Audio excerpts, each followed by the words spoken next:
Hey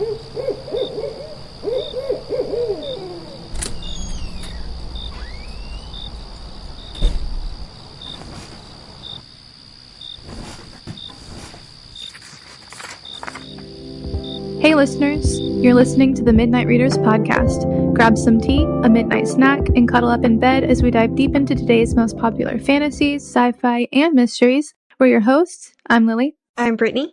And I'm Christy. This season we'll be discussing the heart-pounding military fantasy that's part Hunger Games and part How to Train Your Dragon. That's right, grab your flight jacket, we're headed to Basgiath. A dragon without its rider is a tragedy. A reader without their book or this podcast is dead. Welcome to the revolution. My best advice, don't die, and don't worry, we most likely won't need our allies. In this episode, we'll be discussing Book 1 of the Empyrean series, Fourth Wing, chapters 1 through 7, where Violet crosses the parapet, makes a few friends, a few enemies, as she's saddled under the command of Xaden Ryerson. Before we get into it, this is your warning for major spoilers ahead. This includes potentially all Empyrean series materials, including bonus chapters and interviews with the author. We are also avid fans of the Moss universe and might accidentally let spoilers slip for other popular romantasy book series as well. Sorry in advance, like the books, this podcast is rated R, so be warned. Also, a friendly reminder to like, subscribe, and follow. You can find us on Instagram, Threads, Facebook, and YouTube.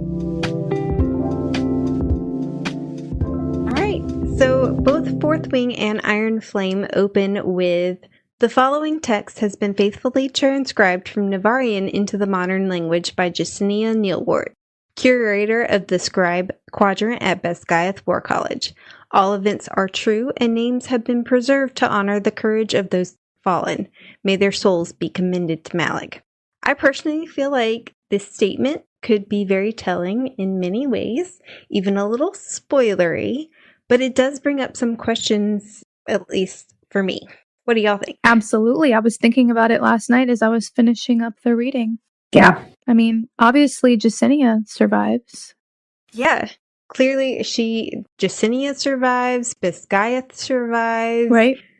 Markham either loses his job or is dead. Hopefully the latter. Yep.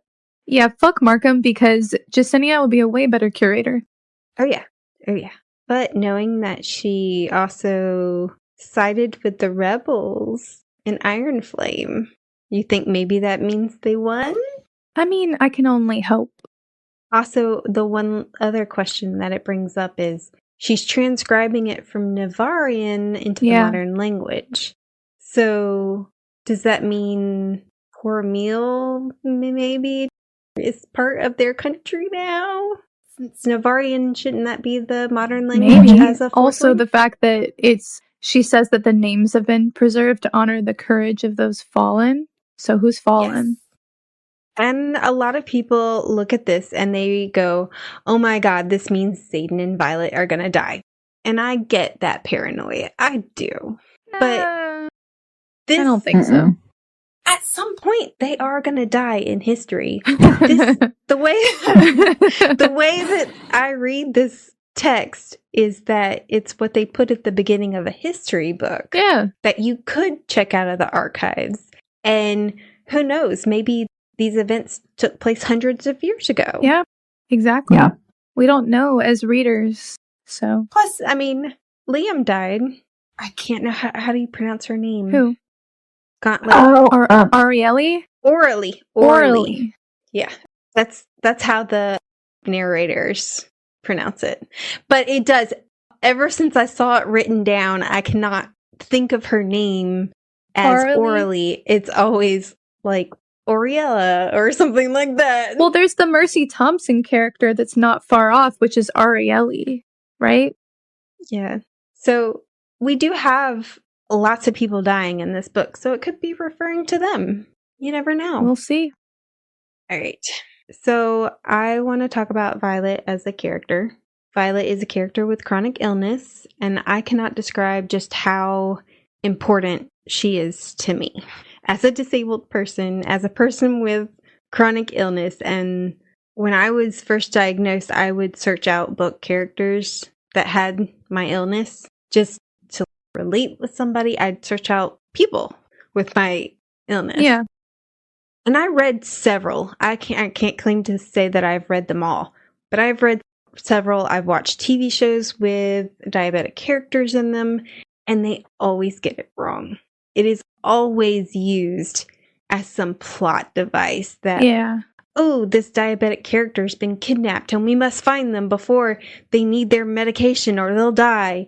That's not how it works. And it's so disheartening to read it and see it misrepresented. Yes, misrepresented. And even though I do not have the same illness as Violet, I connected with her character on an experience level more than any other character that I've ever read. Yeah. Just when she said, I love the days when my body works. Violet is very special in that way. I feel like there are a lot of books nowadays, especially, that are attempting to give some representation to people that are usually not the main characters of books. And I think that Violet is one of those great exceptions in that I think Rebecca Yarros does it really right. I also have, quite a lot of issues with my body. I guess you would call it chronic illness. Yes. And I, like Violet, have a lot of joint problems. And so whenever there was one point, especially in this first half of the book, where she's talking about not being able to grip something or pull herself up on something. It just feels so like being seen. Mm-hmm. I think Rebecca Yarros also has EDS, Violet's Violet's illness, which is supposed to be representative of EDS, Ehlers-Danlos syndrome, which is a little different from you and I, but it's still the experience. It's like learning how to live your life differently. Relatable. Yeah. Well, I think what she does so beautifully too is she turns him into strength. So it makes her an actual stronger character than others because she has spent her whole life dealing with the pain, and these other characters haven't. So her tolerance for that is going to be so much higher, which makes her stronger. And I love that. It's partly she doesn't use the illness as some plot device. It is depth of character for Violet. And while, yes, it does impact the plot in little ways, it's not something like, oh, well, Violet has to find a way to do this because she's got EDS and, time's running out. But no one treats her differently besides the people who we don't like in the book, right? Yeah. Her mother on occasion, Dane. The people Jack. that treat her differently, they miss the point. They miss that Violet can do everything just like they can. It just might have to be in a different way. Yeah. And I also have to say that I do also relate to Violet in the sense that she's a short, petite, frail-looking girl or woman. And I'm so sick and tired of people, like I would pick up a box and people would be like, oh, do you need help? Can you actually pick that up? You're going to hurt yourself. And it got you being the fiercely independent person that I know. Yeah. And it got to the point where I would literally pick up boxes just to show people that I could pick up boxes. I may be tiny framed, and that is because of my disease, not because I try to. I am small, but I'm not tiny framed, so I can't relate. It doesn't make me weak. Just because I look frail. Yeah. Yes. And it shouldn't. People shouldn't assume things about anyone. They shouldn't. Yeah. No. And I think that leads us into the first part of the book, the opening chapter where we meet our main character and we meet Lilith Sorrengail and we meet Mira, and all they're talking about is her illness. Yep. We do get our first description of her. And it says she's got pale hair, pale eyes, pale skin, and I quote, "It's like that fever stole all of your coloring along with your strength." Yep. Now, Rebecca Yarros did do an interview in New York where she said there is a reason behind the coloring. Of course there is. Hair. Of course. We don't know it yet. Yeah. But the leading theory is that Lilith might have been attacked by a venin when she was pregnant with Violet, or that she had actually turned herself. What do y'all think? Isn't that one of This is the things that she talks about? That was one of her fears when she was a child? Yeah. So when she's in line at presentation, she jokes with Rhiannon about Venin and how she was like, haha, I once thought my mom was Venin because she came home with bloodshot eyes. It was when we were stationed on the eastern border near the Barrens. Yeah. So yeah. Yeah, and it's interesting that she makes that point, because one of the other things that is pointed out in that first few chapters is that it's clearly not the first time that Lilith Sorrengail has thought about what it could have done to Violet, and looks at Violet's appearance and thinks, she almost died. She is ill. I hurt my daughter in some way. She doesn't say those things, but it seems to come out that way. And she says, it's not the first time I've heard her curse the sickness that nearly killed her while she was pregnant with me. And not nearly killed Violet, nearly killed Lilith Sorrengail. So it makes you question what was going on with Lilith Sorrengail that we don't know about, even in Iron Flame at this point. Yeah. Did she become Venin? I know there was a lot of theories about maybe her dad becoming Venin and still being alive out there, though I think Rebecca has said no, he's dead. So would that make her still Venin at this point? It seemed, well, you know what's interesting about that is, if Lilith Sorrengail ran into something that made her potentially Venin, or be attacked by a Venin, or something that made her eyes red like that, it makes me think the dad was studying it. Maybe he started studying it because of what happened to her, and because of what happened when she was pregnant with Violet. So, I mean, when she talks about labor, the fables that he tells Violet later when they're sharing stuff about the Venin and the Wyvern, no one else knows about that. But Violet does, because he was looking into it. And if my wife had turned Venin, and say like Xaden, she only did it once so far, I would still prepare my children. These are the signs you need to be looking for. Yep. So yeah, and I honestly think she might have been, although I think she is one of those people that maybe she just channeled the one time and then managed to stave off the rest. Yeah. Because we do get a memo in Iron Flame later that kind of sort of hints at something like that. Interesting. And we'll have to discuss that when we get to Iron Flame. Yeah. So Violet also invokes the gods a lot throughout this series. And she does it here as well. So where does she start invoking them? Where is it? At the beginning when she's going on to Parapet? When she first sees Rhiannon too. Yeah. You noted that. Yeah. So this is my third or fourth read of Fourth Wing. I can't remember. It might be fourth. But the second read, I noticed all the stuff with Dane. The third read, I noticed the shadows more. And this time around, whether it was the fourth or whatever, I noticed all of the time she's mentioning the gods. And what is so weird to me is that we don't know anything about the gods, but she continues to bring it up.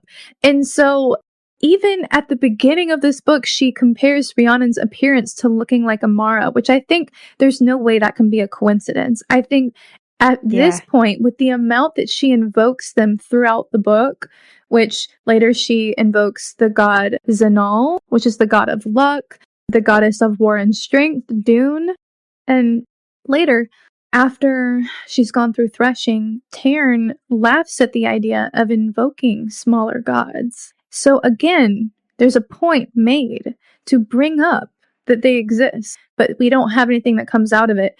But if you guys Not yet, at least. I do hope she brings them up later. And then the last thing that I noticed was that, when you read through this book, the chapter beginnings, the quotes at the chapters are very indicative of what's going to happen in the chapter, oftentimes. Yeah. Chapter 11's beginning quote is Major Rorley's Guide to Appeasing the Gods. And the quote is, "It is a grave offense against Malak to keep the belongings of a dead loved one. They belong in the beyond with the god of death and the departed. In the absence of a proper temple, any fire will do. He who does not burn for Malak will be burned by Malak." There's a major theory in the Fourth Wing reading community that a lot of people think that Xaden and Violet are actually going to turn out to be gods themselves, and they don't know who they are. See, I feel like that she's half-hearted about it. That she seems almost like a joke with the gods a little bit, kind of like a just in case. I'm going to throw this out there to the gods. But with Malak, death, they're supposed to burn everything or else be burned by him. But she has Brennan's journal, and Mira had it before, and neither were burned. So I would have to think with her intellectual mind that she'd have to see Brennan, that glaring issue where what's been taught isn't adding up with what actually happens. Like, and she also doesn't get offended when Taryn is kind of like, a little bit making fun of their gods. Yeah. My thing about the journal is, okay, so yeah, Brennan wrote it and then gave it to Mira. So technically it's Mira's. Isn't that the way a gift works? I don't know Mira about that. Gave it to Violet. So now it's Violet's journal. It's if I bought you a book just because it was mine at one point. But I don't think it I'm works that buying it way, for because you. I think for Malak, the way they describe him, like anything you've touched that yours, and that is his writing. So even if he gave it as a gift, it's still his writing in there, and that would still be considered. It's the book of Brennan. Yeah. It's like... But then all those history books. Well, but even they say it, though. But even they say it, that the mother would have it burned if she found it. So blatantly, that goes within their guidelines. That's my thing, is that I don't understand why she would burn it, because technically it doesn't belong to Brennan. He might have written it, but he gave it to somebody else, and then it becomes their property. Just like if, Violet had written the book and gave it to Brennan. I don't know. I can't think of, like, when I make a craft and I sell it or give it as a gift, it doesn't make it mine anymore. That's just me saying I think this is a logical error, not that this is the way that the world works. Yeah. Maybe she understands how humans work, because then they would be like, oh, well, so-and-so gave it to me. I'm going to keep all their stuff. That's my stuff now.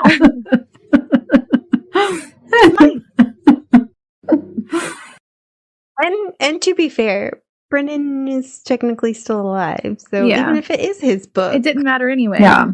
Well, and it's not, mine is more just about her thought process with it. That I think with her kind of mind and how she works, I don't really know if she believes in the gods, because every time she invokes, it's kind of like just in case, in case he exists. like, Yes, Catholic but prayer? do we see other characters doing that? And also, at this point, Rebecca Yarros has made so many intentional choices. It's hard for me to think it's not intentional, What do you think is going to come from the gods? I'm not sure, but I think she might, if she's not connected to them in some way, the way that Brittany thinks that people are saying, like she's a god or she's from a god or something like that, I think they're going to help her in some way. So do you think, like Percy Jackson? children of Yeah, God. they're like the kids of the gods, but they had it with mortals. That would be so are you cool. thinking like the silver hair is kind of like a god had sex with the mom, and then I thought of that too. Well, that would mean that Papa Sorrengail isn't her dad, though. Or Papa Sorrengail is a god. Or Papa Sorrengail is a god. Ooh. Done. Done. And Unlocked. we'll talk about this more when we get to Iron Flame, but I fully believe that the gods are on Violet's side, and that when she was being tortured, he sent Liam. So Yeah. that's just maybe Malik sent me as a kindness because he likes you. Not in like a romantic way, but he favors you. yes, favors you. Yeah. I'm interested to see what comes of it. I kind of hope there's a little bit of it, but not so much that it interferes too much, just so much that it's like there's a point to be made, right? Yeah. Yeah. Yeah, because No Gabby mode. well, would that? Because I mean, what we love about her is that there's something that we can relate to with her. But if we find Right. out she's a god, would that not maybe erase some of that? I don't want her to be a god, yeah. I don't Yeah. like that theory, honestly. Me Me either. either.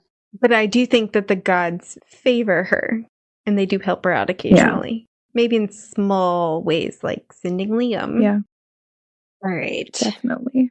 Violet and Xaden have their first encounter.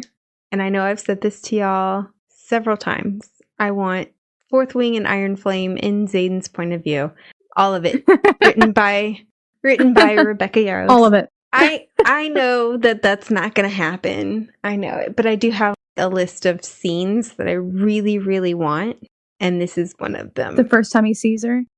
Yes. Very specifically in Iron Flame when they're yelling at each other, he says, "Ask me about the first time I saw you." Very specifically says that. And now I want to know why. I want to know as well. I remember this. Why, Xaden? But the reason I brought the scene up mostly is because there is a part in this where I saw a TikTok user, Bookish Girl Things. She posted that Violet thinks that he clenches his hand because he wants to kill her. And she thinks that it's because he's reading all her, ooh, Yeah. the sexiest man alive thoughts. It's like it's a Darcy moment. It's a Pride and Prejudice Mr. Darcy moment where he's clenching his hand. Oh, so good. Yeah. So I have a different theory because he clenches his hand right after she says in her head, Mira isn't going to lose both her siblings. And so I think he heard that and he was like, He's like, damn it, I can't kill her. Yeah, that's probably realistic, actually. Because I feel 'Cause like he really didn't like her at first. Yeah, I'm sure I'm not a big fan of insta-love. Yeah, me either. I need a burn. But also, like Violet says later, she was like, I wanted to believe that you didn't kill me because you were at least intrigued by me. And I hope that's the case. He sits there and he glances at the boot that she shared with Rhiannon, this perfect stranger that she met on the stairs. And I want that POV. Yeah. I need to know. I think I'm okay with instant attraction, but instant love is not satisfying in any way, you know? No. Yeah. Okay. So I know we talked about this before, but as a current gymnast, not current, as a past gymnast. Really? I have a hard time picturing the parapet as something that people have to balance on because a balance beam is like 4 inches wide. I measured my foot last night. It's 3 inches wide. at the widest. So literally the parapet, I know it's 200 feet in the air. A balance beam is only like 4 or 5 feet in the air. But at the wind. Parapet with wind. Yeah, the parapet is this wide. That's not it's 18 inches wide. That's so small, It Brittany. totally is. No, If it was the size of a balance Brittany. beam, there would be no riders. I could My could totally hips are fit. probably that wide. I'm totally fucking fit. serious. Okay, yeah, my hips are that wide. But That's crazy. all you gotta do is have one foot in front All of the you other. have to do, have you seen any of us walking? Okay, so these are 20-year-olds. Doesn't walk in a straight line. Yeah, no, I don't. We're lucky I don't if we walk in a stay straight up line. on 2 I walk feet. with All the you have to walls. do is one foot in front of the other. But these are 20-year-olds, okay? 20-year-olds. I don't give a fuck. One improper hip bump and I'd be flying off that fucking parapet. And Jack Barlow behind you? Yeah. Uh-huh. And it's raining? Yeah, there would be no riders if it was the size of a balance beam. Are you kidding me? Well, okay, so I just have the Big hardest talk. time picturing. Oh, I know. I would walk right off of it. Wow. I I lose my balance standing still. I'm not the one that counts here. But 20-year-olds, I think that most of them should have decent balance to be able to walk an 18-inch It's parapet. a good thing you're not in charge of this then. No, for real. What would God. Brittany do to make this harder? Right? My lord. Evil. I hope people comment on this. I hope people comment on this and they're like, what the fuck's wrong with Brittany? Every picture that I've seen that people draw, the parapet is literally just a little bit wider than her foot. And I'm like, no. So I'm not the only one who is having a hard time picturing an 18-inch parapet being something that is hard to... That evokes danger. Well, I guess. I don't think it's insane that people don't know how to envision a giant cliffside that people are falling to their death from. Oh, they draw it perfectly fine. It's just like this big instead of that big. I think this is a trivial issue. It is. It's just it's one of those things that I can't let go. Well, for the parapet, how's the audiobook with the action? Because I know for reading the book, it is so good. It is heart pounding. It's emotional. I mean, it's so good. Does the audiobook read it that way? It does. And I did listen to the graphic audio, and they add in the rain and thunder and whatever. I don't like that. Mm-mm. It was a little too much for my sensory issues, but I listened to the audiobook and it's pretty heart pounding. So good. Yeah, I've done both. After you, Sorrengail. Yeah, I've done both. I think the narrator for the audiobook is fantastic, and she does a really great job of evoking real people. But then there's something about reading the physical book that makes you feel so engrossed in it. I don't know. Oh, yeah. Speaking of rain, it pours during her test. It literally starts right as she's about to get on the parapet, and it ends right after she's done. Yep. As Violet points out, it's like it just came to make the hardest test of her life even harder. Didn't it come for Dylan first? Like it came during his and knocked him off. Well, sure. While he was up there. Yeah. Yeah. So like I said, it was almost like right as she was getting up there. It was almost her turn. Yeah.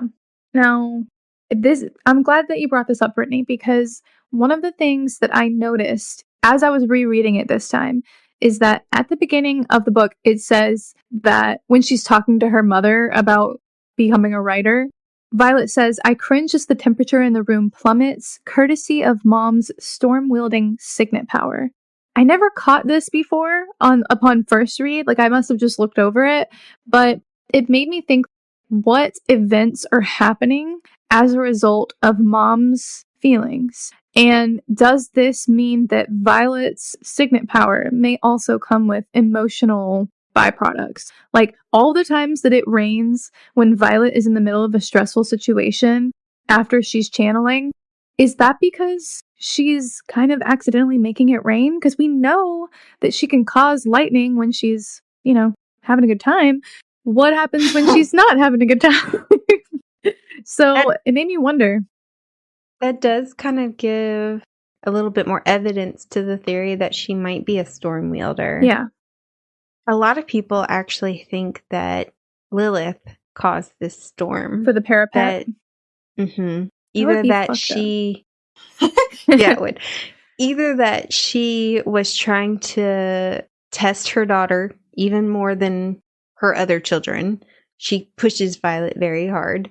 Or that she was so emotional about the fact that she might lose her daughter that day that she accidentally caused That makes more Yeah, sense. I would think that. Yeah.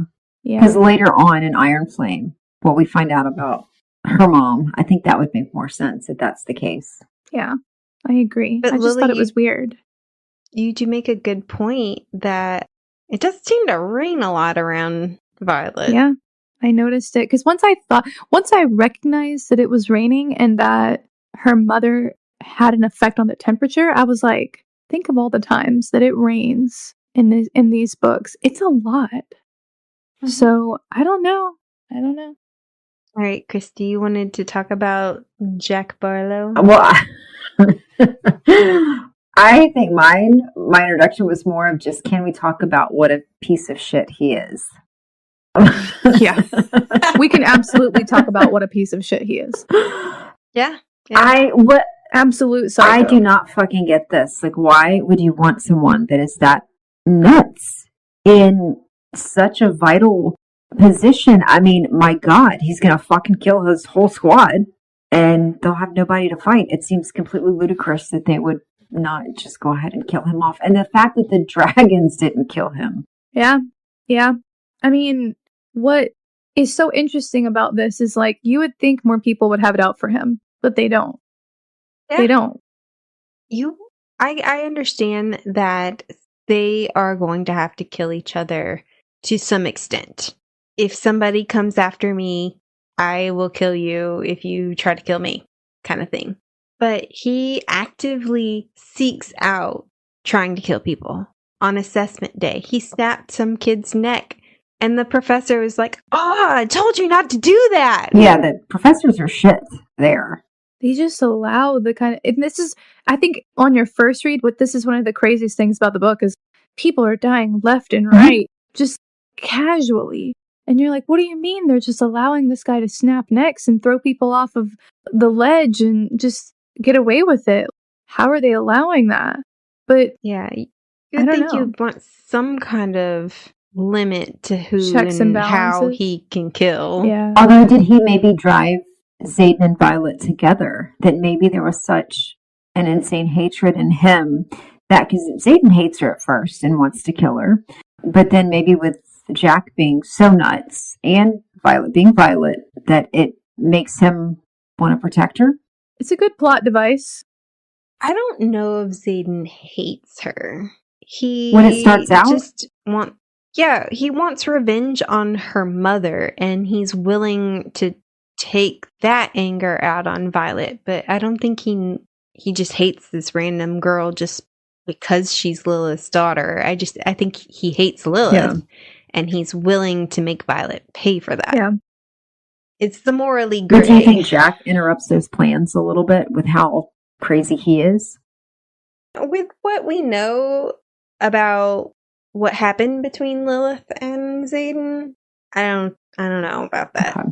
Honestly. I don't know. I think the thing about Jack's character that's also really crazy is you think he's just going to be this character for the whole series. Mm-hmm. And then once we see what becomes of Jack, he isn't just a plot device anymore. You know what I mean? He's part of the plot. When I first read this series, I figured he would be her main personal antagonist. Yeah. Kind of the way Christy from the Mercy Thompson series is to Mercy. Yeah. But I didn't expect him to become what he is today. I don't think anybody saw that one coming. Yeah. And I will say, whenever Violet's going up against him, it makes me love Violet more. Yeah. Yeah. And the difference between Xaden's just throw some knives at him and Dane's lay low. Avoid him at all costs. Tamlin and Reese. Don't want to anchor him any further. Yeah. Jack thinks she's weak. Laying low and hiding from him is just going to help that theory along. Did you feel a little bit of and if you notice, Tamlin and Reese with the two of them? It feels like that when you're first reading it if you're a Moss fan, although I hesitate to compare them because I think Yaros doesn't like it. Now, they are completely different characters, but just that vibe. Yeah, that dynamic. Yes. Yeah, totally. I will say, I thought I about died laughing when you said that Johan was like, okay, he could be a love interest. Yeah. Jack? Yeah. Yeah. Oh, wait, what? Yeah. Because he was so ready to be like, okay, everybody's a potential love interest. So, Christy, I don't know, you must not remember this, but when we got Johan to read Fourth Wing, which, by the way, Johan is my husband to the readers, he loves Fourth Wing. I got him to read it and he's obsessed. But as he was reading it, he was preparing for all these enemies to lovers tropes, and he was like, Jack, that guy's a psycho. He's probably a love interest. Oh my God. Well, especially since he's the one that caught all three of us, I think, read ACOTAR and liked Tamlin until it gets pointed out just how horrible he is. But didn't he actually catch that? Like, he hated Tamlin from the get-go. Johan hated Tamlin from the beginning of the book. Johan was like, I don't like him. I don't know about this one. and yeah, Johan clocked him early, and I was like kind of blown because I was like, man, damn, you're better than I am. I was fooled. And I always felt like that was an experience you have to go through if you read ACOTAR. Well, then you get to this book, and Johan's like, Jack's probably a love interest. I'm like, you are in for a ride. I will say about Jack's character, he is a psychopath and a bully, but I think deep down, he's also very much a coward. Too. Oh, all bullies are cowards. Oh, yeah. Well, the only time that he ever stands up to Violet is when he has the upper hand. And then as soon as she fights back or gains the upper hand or whatever, he runs away. Yep. Oh, yeah. Well, just like... Or he's got his buddies to help Well, him. with Andarno when he fucking runs. But then later on, he's like, oh, are you going to get a professor to stand in your way? And she was like, I wasn't the one fucking running out of that clearing. Yeah. Classic bully. Yeah, nice 3 against 1. Yeah. What kills me is, why is Jack the way he is? Where did he come from? We start the book series with him being just ready to kill Violet. What the fuck kind of character is just so ready for that? We don't have any lore. We don't have any backstory. This man is just chaos incarnate in a bad way. Mm-hmm. He was probably born that way. Yeah. But supposedly we are supposed to get some backstory for Jack eventually. Really? Interesting. Yeah, to the point where somebody was like, I can't remember exactly what they said, but it was like Rebecca Yarrow said that we were going to get even something that might make us feel for Jack. No. And I was like, there's no way. There's no After way. He threw that kid off the fucking parapet, I don't give a flying fuck what he went through. What if Johan was right? And we get this weird left-wing romance with Jack in the 3rd book. What if he was right? What if he clocked it? No. I don't even know what I was saying. Rebecca Yarros also said that Xaden is endgame, so no. I know, but I mean, that doesn't mean she's not going to throw us a curveball. No. All I'm saying No. Not with Jack. Nope. Not with Jack. You guys are like, I reject I will that absolutely. Just like with Justin Masters being the good guy, no. It is a no. I actually put this rant. I have it on mine. I don't think I have it on the other ones, but I did this rant, and I actually did this when Jack was saying he wants the black one with the dragons, and they're looking at Taryn. Yeah. And I put, fuck you, Jack, to I want the black one. I would love to see Taryn sit on you with you disappearing up his asshole, where he'll fart just enough to keep you alive for a few hours, and then you'll suffocate in his anus, and he poops you out from high up, and it goes flat on some barren land where you'll never be found. Oh my god, what the fuck? Don't take this the wrong way, but what is it with you and butts? No, for real. You and buttholes. I'm a little concerned, Christy. Well, because that was a no wonder you like Caleb.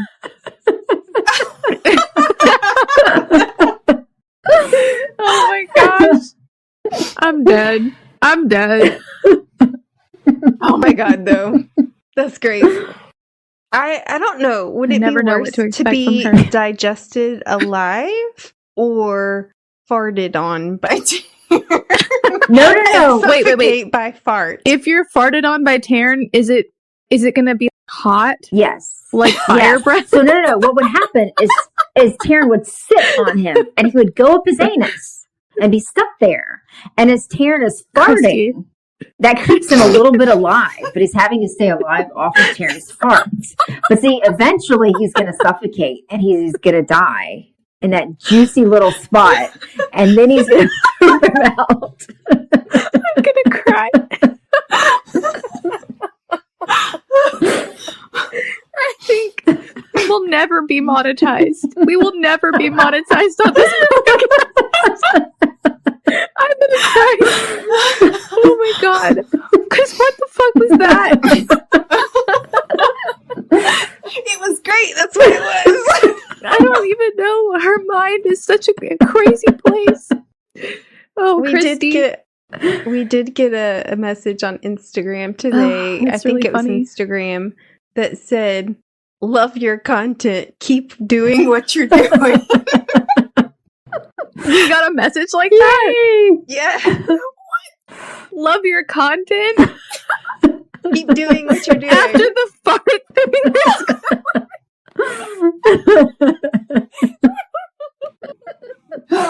His farts are just enough to keep him alive. I can't. Oh my god. Okay, back to Violet and Zayden. What? I'm so glad we read Zodiac Academy first because I feel like those books have the energy that is like that. You know what I mean? Brings out the craziest shit. Oh, that was really funny, Christy. It was great.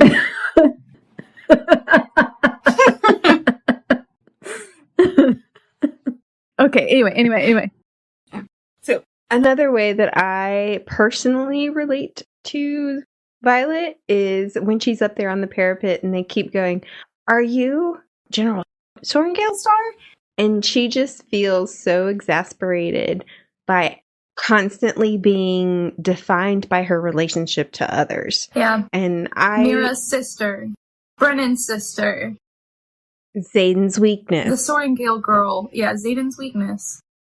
But I personally went through that in high school where my parents both worked at the school. My brother attended. And it was just, I get her frustration of just recognize me for me.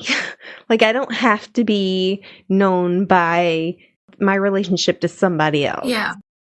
So it was constantly, for me, I wanted to be recognized for my talents and for my grades and for my achievements rather than my relationship to my family. Yeah.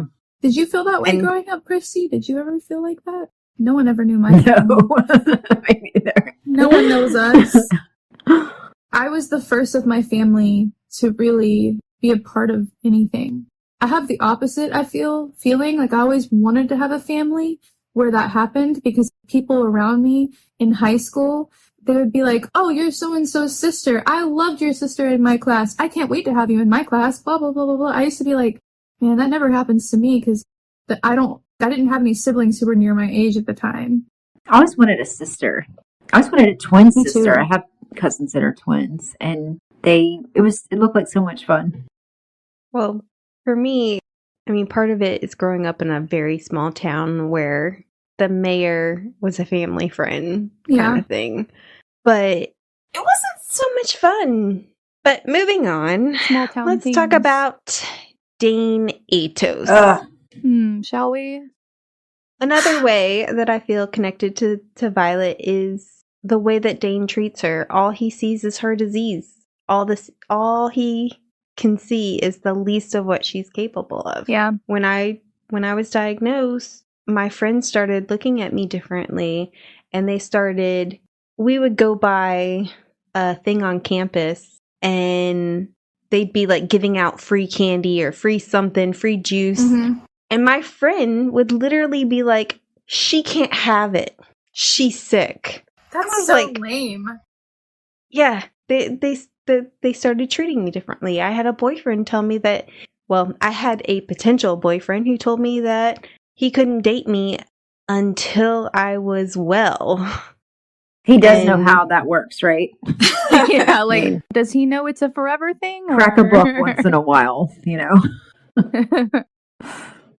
And I would get shamed for drinking a Coke and all these things by my friends because that's not what you're supposed to do. I didn't know you were friends with that many doctors. I know, right? Yeah. And other than the nursing students loved me because I was like, sure, you can give me a shot. You can practice on me. It's fine. But Dane gives me this energy. And I also had to cut those people out of my life. You know, maybe it's probably kind of a controversial take or not one that I'm happy to admit, but upon reading the book first, I knew that he was supposed to be kind of a Tamlin character. You know what I mean? Yeah. Like the character that's holding her back. I knew that immediately, but I also understood Violence. I also understood Violet's need to give him the benefit of the doubt because I don't know, I'm that kind of person. I'm the kind of person that if you're someone that's important to me, I will give you so many opportunities to fix things. You know what I mean? To a fault. And I can recognize that. And watching her do that with Dane is difficult for me because I feel her. And I also see how stupid it is. Yeah. Well, I mean, you don't want to lose a relationship that you've had since childhood. I think that's natural, though. I mean, the thing is, he was a good person, and she'd already invested so much at that point. And I think so many people like him, they do that. They act the right way until you invest so much in them and you fall for them, whether it's friendship or otherwise. And then it is hard to kind of turn around after all of that and leave, although Violet is fantastic at it when she's had enough. Which is good for her. I think that she should be like a model for that because he just consistently tears her down. Yeah. You're about to be some of the bullshit that I cut away from me. Yeah. Well, he keeps giving her what is that called? Moving the goalposts or whatever.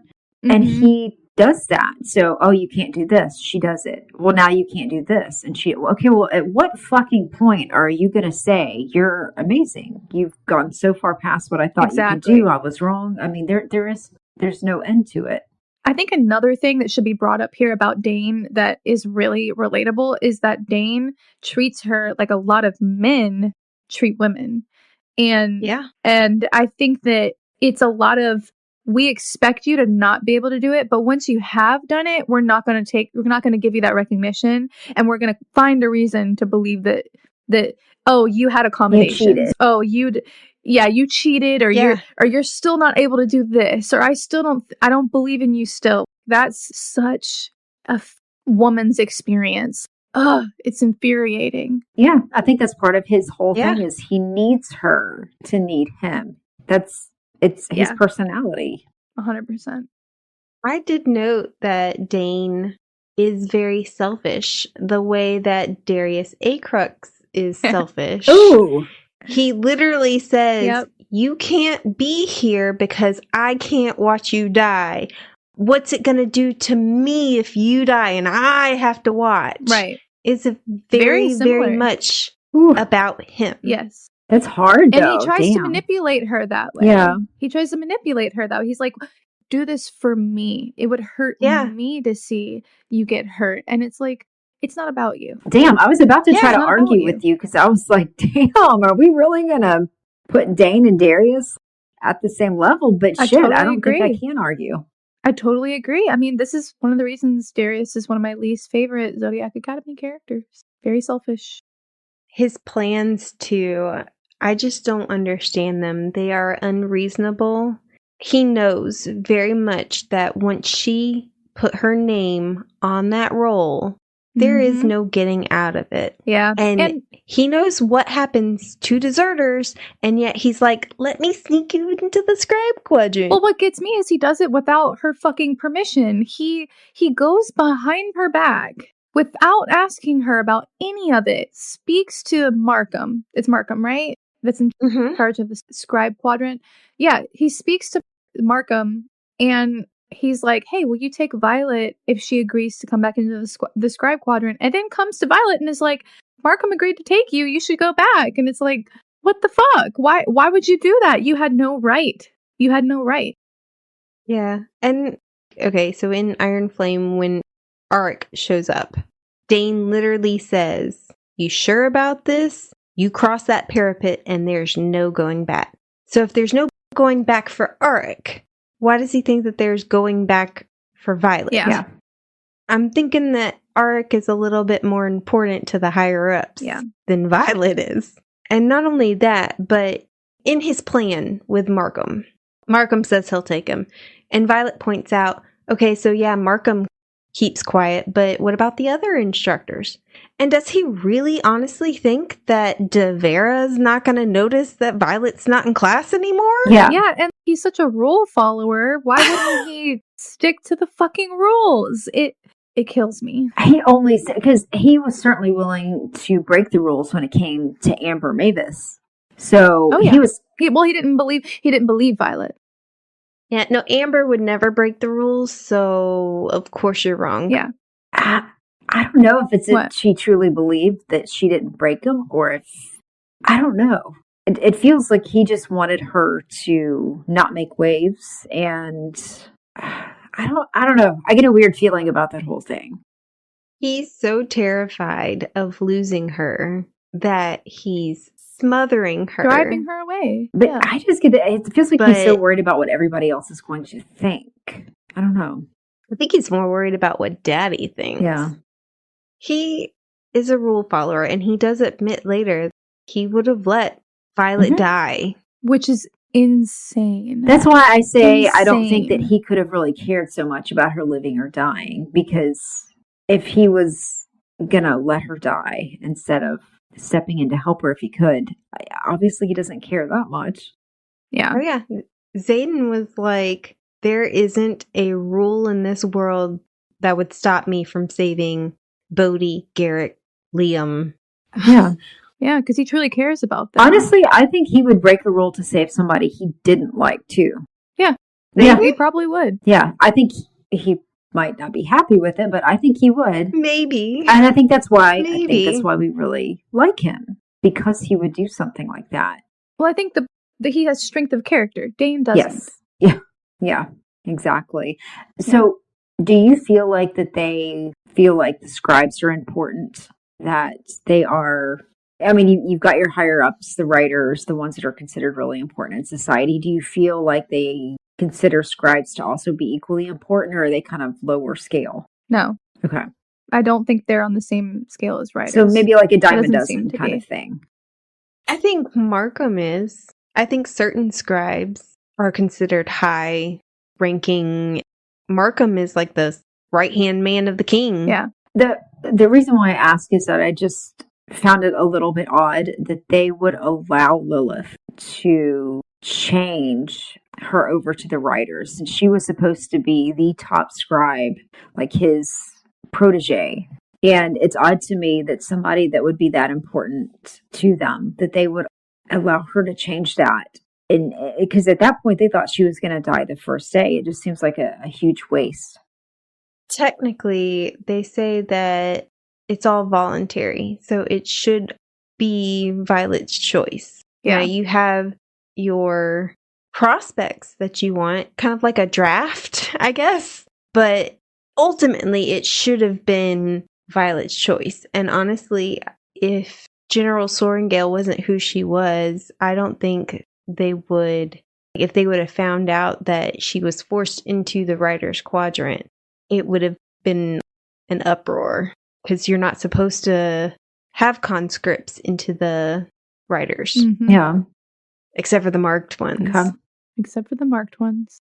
Christy, you said that you were shocked that Dane actually admits what his signet is to Violet, which I find so funny since he spends the rest of the book going, it's classified. I think that may be what it is, because I felt like later on, for some reason, I was thinking Iron Flame, that it was like, oh gosh, we found out this was what it was and he didn't tell her and he's been touching her this whole time. So I did not remember that. So I was shocked when that came up, and he straight out tells her what it is. But I think it was more just that I didn't remember that. And I thought from Iron Flame that he hadn't told her. They discuss a few other signets here as well, like the intrinsic signet is brought up where we find out it's illegal. The mending signet, which is exceptionally rare. I just was thinking about how it's described in the book whenever Violet asks about Brennan as they're talking about Nolan. It says that the signet of mending has the ability to fix, restore, and return anything to its original state. So I was thinking, what is anything? Is it literally anything? Does that mean this could have an impact on Onyx Storm? They do put a caveat, I believe, in Iron Flame. Yeah. Where they say you can't mend magic. Right. And Nolan spends most of the book trying to mend a soul, which he doesn't accomplish. Right. So I think there are some things that he can't mend. Yeah. And I think that's kind of what I'm trying to point out here, but it still leaves a lot open for how broad that signet is, I think. Yeah. There's one other. I would like a mender, please. Yeah. And Lily, there was another one that you brought up about Naolin. How did we say? Naolin? Yeah. Is that how you say the name?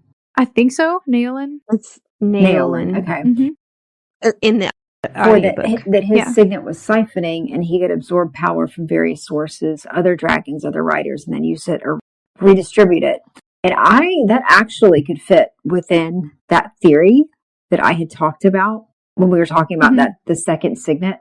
Because if he can absorb from other dragons, then a version of that could be passed to Violet, resulting in her being able to utilize the power and signets of other dragons. So I thought that was interesting that Lily, you brought that up. Oh, you're saying that the fact that Naolin's signet has the ability to redistribute means that there could be a signet that exists for her being able to mimic or take others' signets in some way. Yeah, because he can take that power and use it or, send it out. But I was like, that actually could still be something, because it sounds like the signet could be somewhat similar, because it's the gift from the dragon, but then it's the writer's core and their power that determines how it manifests, correct? Yeah. Okay. Interesting. And I always thought it was weird that being an intrinsic was so outlawed. Especially secrets. Well, especially since they make this big deal about shielding and how you can shield people out. So they say that being an intrinsic is outlawed because you'd be able to breach classification. That doesn't mean that there aren't people in leadership that don't have it. Sorry. That don't have intrinsic or don't have shields? That don't have intrinsic powers. They could. I'm assuming that's what you're saying, right? Oh, I was saying, I don't understand why it's such a feared signet, because it can be shielded against. So you're not necessarily putting your secrets at risk. Well, but I think that's what you were saying, Lily, is that you were thinking that somebody in power might be an intrinsic. I was thinking that it could be outlawed because there are people, it's resource guarding. It's like there are people at the top who have that ability, and they're the only ones who should be able to use it. So they're not teaching people to guard themselves. They're not teaching people to be aware of intrinsics, and they're outlawing intrinsics to keep that within their ranks, is what I would say is probably a good reason for that. That's a good theory. That's how governments work, right? They love to keep everything for themselves. I feel like this book is half self-help book too. All of Violet's little, don't borrow tomorrow's trouble. It's like, yeah, it's really helpful. Thank you, Violet. When we get to the point where they've gotten through Parapet and they're all inducted as cadets, they have to fight each other. And she has to meet the marked ones. And at this point, she still thinks they're her enemies. And which they kind of are. They want her dead. They are. But we know that they're really not. But she really fucking asks for it. And one thing I forget about Violet is she loves to provoke. And She kind of provokes Imogen into Beating her ass? Yeah, beating the shit out of her. What'd you guys think about that? I wonder if she regrets that now, considering the relationship she has with Imogen. Yeah, because what she says is pretty harsh. She says that she's proud of her mother for doing her duty to protect from enemies within and without. And Dane kind of loses it here and lets everyone know that he's in love with her except for Violet. Who clearly still doesn't see it for some reason. Yeah. And begs Nolan not to mend her. How fucked up do you have to be in the head to be like, this'll keep her from doing what I don't want her to do? Don't heal her.